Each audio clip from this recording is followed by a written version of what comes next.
Este projeto de identidade foi desenvolvido pela equipe de design da Fundação Bienal de São Paulo. Vamos mostrar aqui os principais caminhos e desvios percorridos até chegarmos à identidade da próxima Bienal de São Paulo, e esperamos compartilhar com vocês o mesmo entusiasmo e a mesma convicção que nós ganhamos durante o processo. Nossa proposta precisa ser compreendida como a sequência de uma série de bienais. Ainda que ela signifique uma ruptura, é importante entender como as identidades anteriores se estruturaram em torno de alguns comportamentos recorrentes. O mais popular é o uso dos números correspondentes às edições de cada bienal. Em qualquer evento, a opção pelo número reforça sua continuidade. No entanto, apesar do número ser um tema forte e frequente, ele não está no centro dos interesses desta edição. Outro caminho descartado foram as soluções abstratas ou construtivas que marcaram fortemente as primeiras 4 edições da Bienal. Embora tenham tido importância decisiva em seu momento inicial, diziam respeito a um momento da arte muito diferente daquele que vivemos hoje. Outro comportamento que também decidimos não adotar foi utilizar-nos de obras de artistas, participantes ou não da Bienal, como ícones representativos. Esse encontro entre poética própria e tradução conceitual acontece, é verdade, de forma muito feliz na identidade da 27ª Bienal, mas preferimos evitar dar relevância excessiva a determinado trabalho ou artista, já que a diversidade nesta edição é uma palavra-chave. Um caminho muito próximo daquele que perseguimos é o desenvolvimento de identidades que traduzem de alguma forma as discussões e o papel das bienais. Provocativas e fortemente conceituais, também são enigmas visuais muito fortes e poderosos. Neste projeto, trabalhamos desde o início junto com os curadores para produzir traduções análogas, entranhadas no sentido desta edição da Bienal. Finalmente, há um pequeno grupo de cartazes onde a própria Bienal é o tema. Na 15ª, uma retrospectiva visual. Na 28ª, um retorno à primeira edição, recoberta por um forte logotipo stencil. Consideramos que o caminho conceitual autônomo era o mais pertinente, em função da força do tema da 29ª Bienal, sintetizado no verso "Há sempre um copo de mar para um homem navegar", de autoria de Jorge de Lima. Procuramos, portanto, dar corpo e consistência a esse mote. Para isso, nos baseamos nas principais questões levantadas pelos curadores Moacir dos Anjos e Aguinaldo Farias, que mostram de que forma a arte tece nela mesma uma política. Consideramos que isso deveria estar presente de alguma forma na solução final, espelhando a expressão de Mário Pedrosa, que define a arte como um exercício experimental de liberdade. Essas ideias foram a nossa bússola. Pesquisamos diversas referências visuais, desde as mais presentes em nosso imaginário, e às vezes até mesmo literais, como é o caso da Grande Onda de Hokusai, até outras mais inusitadas ou desconhecidas. Identidades de eventos que utilizam padrões ondulatórios foram pesquisados. Vimos que a própria tipografia, operando como imagem, poderia produzir fortes alusões aquáticas. Observamos também imagens menos ilustrativas, mas igualmente inundadas, preenchidas e saturadas de intenção gestual. No campo da arte, a fonte, de Marcel Duchamp, foi uma referência seminal, na medida em que ampliava significativamente a leitura do verso "Há sempre um copo de mar para um homem navegar". Começamos trabalhando com a imagem de uma privada, tratada de forma essencialmente gráfica, uma reinterpretação da obra de Duchamp, na qual um líquido aparecia em destaque de forma provocativa e relacionada a outros objetos do cotidiano, também continentes de água. Mas esse caminho revelou-se excessivamente formal e até mesmo sisudo, num tom muito diferente do que pretendíamos usar. Investigamos planos de cor que aludissem diretamente à água e que ao mesmo tempo servissem de base gráfica para a informação. Esse caminho nos pareceu, no entanto, tão simples quanto simplório.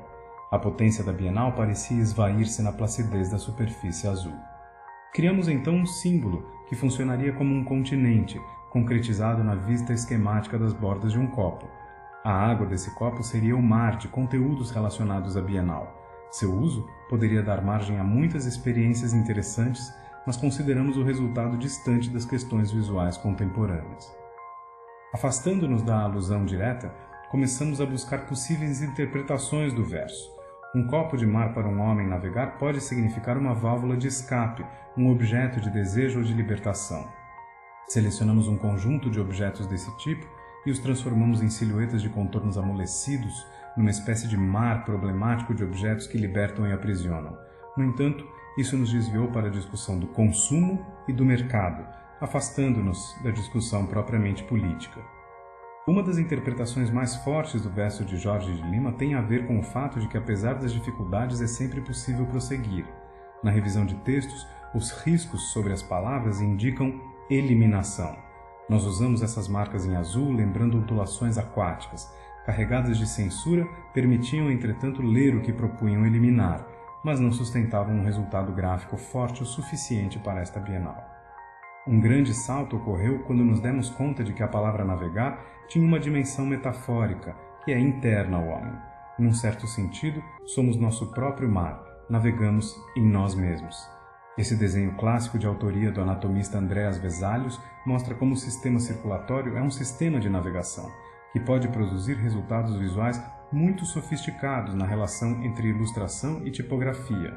Mesmo assim, este é um caminho que nos pareceu demasiado lúgubre e, por isso, foi descartado.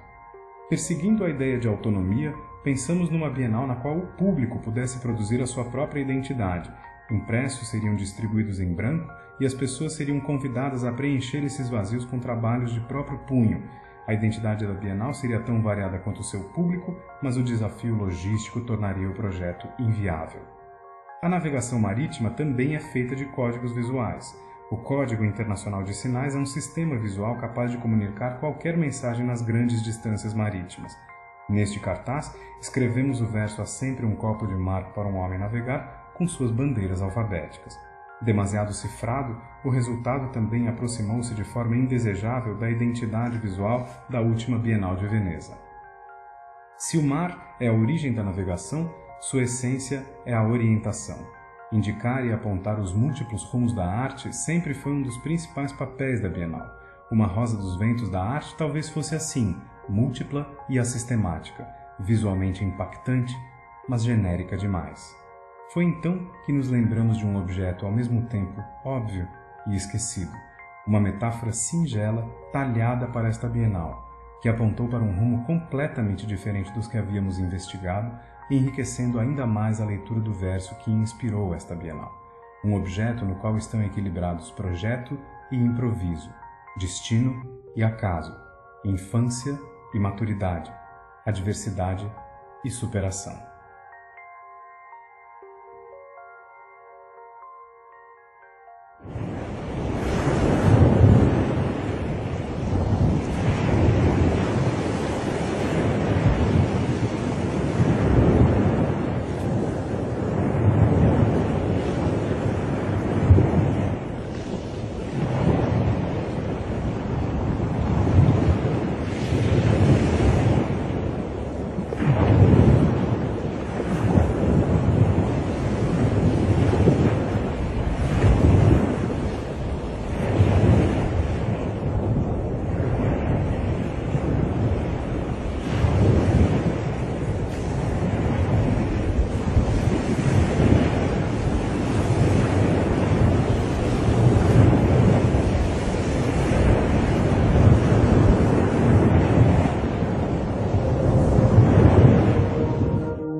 Uma bússola improvisada num copo d'água.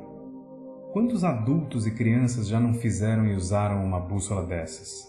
Seu universo semântico tem tudo a ver com a proposta desta Bienal. É uma imagem familiar que produz reações tão afetivas quanto intelectuais. É forte em termos conceituais e gráficos. 2 círculos, um grande e definido, outro menor e cruzado por uma linha, formam um claro enigma visual. Escolhemos o copinho de plástico mais simples que existe como núcleo dessa identidade, mas isso não quer dizer que ele não possa ser acompanhado por outros, dando a medida de suas infinitas possibilidades de construção. Essa diversidade faz parte do espírito da Bienal. O movimento das bússolas é ideal para animações, anúncios de televisão e páginas da internet. Seu comportamento gráfico é multicolorido, vibrante, forte e variado, mesmo que todas as agulhas apontem coerentemente na mesma direção. Fundos coloridos que reforçam a diversidade e o caráter positivo e propositivo da Bienal podem ser usados à vontade. A versatilidade do sistema é enorme. O desenvolvimento de produtos diversificados, mas coerentes com o comportamento dessa identidade, pode produzir ótimos resultados. Até mesmo um simples CD-ROM pode se comportar como uma bússola improvisada. O mesmo vale para a entrada da exposição, para seus painéis e toda a série de aplicações que serão desenvolvidas. A feitura dessas bússolas pode gerar material de interesse para o serviço educativo.